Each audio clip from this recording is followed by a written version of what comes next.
Ya, nomor 31. Pertanyaannya adalah disajikan beberapa reaksi ya, di mana suhu awalnya 27 derajat Celcius. Pertanyaannya adalah yang endotherm. Endotherm itu artinya suhu sistem jadi turun dari keadaan awal gitu ya. Karena suhu sistem keadaan awal 27, maka kita lihat aja di percobaan itu mana yang lebih rendah dari 27. Itu nomor 2, 3, dan 4 jawabannya di. Ada yang naik nomor 1 dan 5 berarti itu bukan endo. Kebalikannya berarti exotherm. Oke, sekarang nomor 32 yaitu dicampurkan dua larutan yang suhu awalnya 26 dan suhu tertinggi kedua campuran itu 33. Berarti suhunya naik ya. Kalau suhunya sistem naik tadi kayak nomor 31 adalah dia exotherm. Jadi nanti deltanya bertanda negatif karena suhunya naik. Oke, datanya sebagai berikut. Jadi HCl-nya itu kalau kita cari molnya 0,05 mol, NaOH juga 0,05 mol. Jadi mol reaksinya adalah 0,05 mol. Delta H rumusnya adalah Q per mol. Kenapa saya kasih tanda minus? Karena tadi reaksi ini bersifat exotherm diakibatkan suhu campuran naik. Nah, Q itu sama dengan Mc delta T per mol reaksi ya. M-nya adalah massa campuran. Berarti jadi 100 gram. Jadi delta H sama dengan minus, tetap ada minus karena exo ya. Jadi ini tulisnya 100 gram karena ditotalkan masanya. C-nya tadi di situ ditulis diketahui 4,2. Delta T-nya berarti perubahan suhu dari 26 ke 33. Berarti berubah sebanyak 26 ke 33. 7 ya. 7 per mol berarti 0,05. Nah, dicocokkan jawabannya. Jadi 32 adalah E. Ya, 33. Ada pernyataan bla bla bla, dibaca saja. Terus yang ditanya adalah fungsi COCl2. Nah, kan di situ di pernyataan itu dibuat bahwa dengan adanya COCl2 terbentuk gelembung gas. Berarti reaksinya makin cepat. Ya, makin cepat. Jadi fungsinya COCl2 adalah sebagai katalis. Nah, katalis itu sendiri fungsinya mempercepat reaksi dengan cara menurunkan energi aktivasi. Jadi energi yang diperlukan untuk reaksi itu sedikit, jadi reaksinya cepat terjadi gitu ya. Jadi dia mempercepat reaksi tanpa mengubah hasil reaksi. Maksudnya tanpa mengubah adalah jumlahnya tidak akan bertambah dari hasil yang sebenarnya atau tidak akan berkurang. Yang terjadi hanyalah reaksinya lebih cepat. Jadi jumlah reaksi itu tidak berubah. Berapapun jumlahnya sama saja, cuma untuk reaksinya lebih berlangsung lebih cepat dengan adanya katalis. Itu aja, maka jawabannya 33 adalah A. Jadi fungsi katalis seperti itu ya. Oke, nomor 34 ini adalah soal laju reaksi. Pertanyaannya adalah laju reaksi apabila molaritas A2 sekian dan B2 sekian adalah.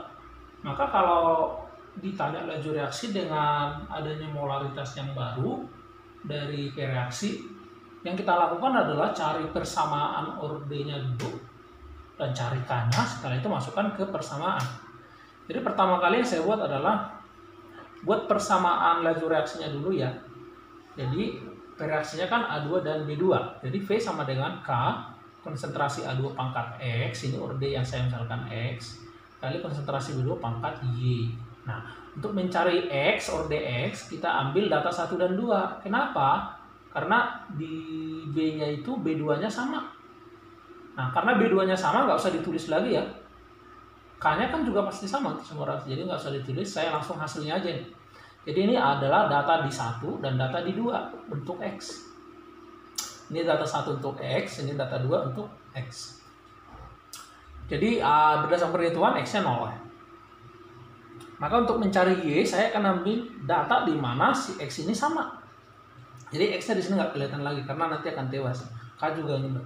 Jadi ini adalah data 2, data 2. Berdasarkan perhitungan Y-nya 2. Jadi X-nya tadi 0, Y-nya 2. Jadi saya buat persamaan ordernya kan X-nya 0.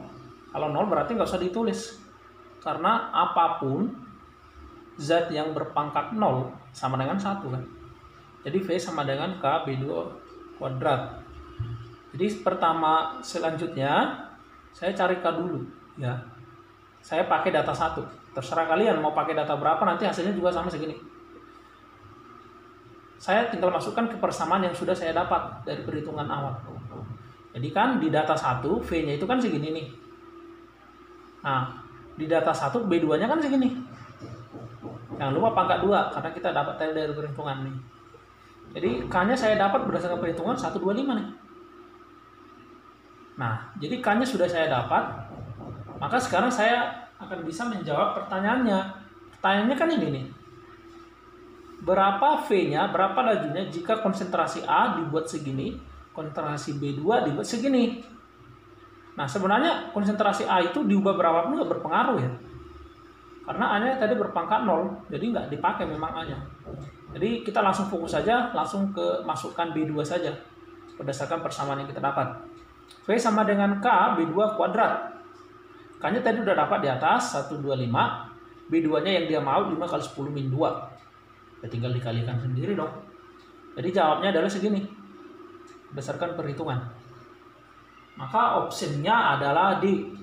Untuk jawaban 34 menggunakan konsep laju reaksi. Ingat lagi, ada reaksinya seperti ini, dan di sini coklat, bening, dan merah. Dan ini yang produk adalah senyawa kompleks. Nah, penambahan OH- ya, penambahan OH- itu akan membuat OH-nya bereaksi dengan Fe3+. Jadi penambahan OH-, apa yang terjadi adalah OH- akan bereaksi dengan Fe3+. Nah, kalau Fe3+-nya bereaksi dalam larutan dengan OH-, maka lama-kelamaan Fe3+ di larutannya makin berkurang dong ya. Artinya dengan menambahkan OH- kita mengurangi Fe3+ karena dia bereaksi dengan OH-. Jadi secara logika kita mengurangi yang pereaktan ya, pereaksi. Karena kita mengurangi pereaksi, maka berdasarkan konsep kesetimbangan, kalau konsentrasi suatu zat dikurangkan atau dikurangi, maka bergeser ke arah dia sendiri. Jadi ini akan ke arah kiri ya. Maka kalau dia ke arah kiri, warna coklat makin coklat atau makin bening. Atau dengan kata lain, merahnya memudar gitu ya. Merahnya memudar atau berkurang. Jadi jawaban nomor 35 adalah bola.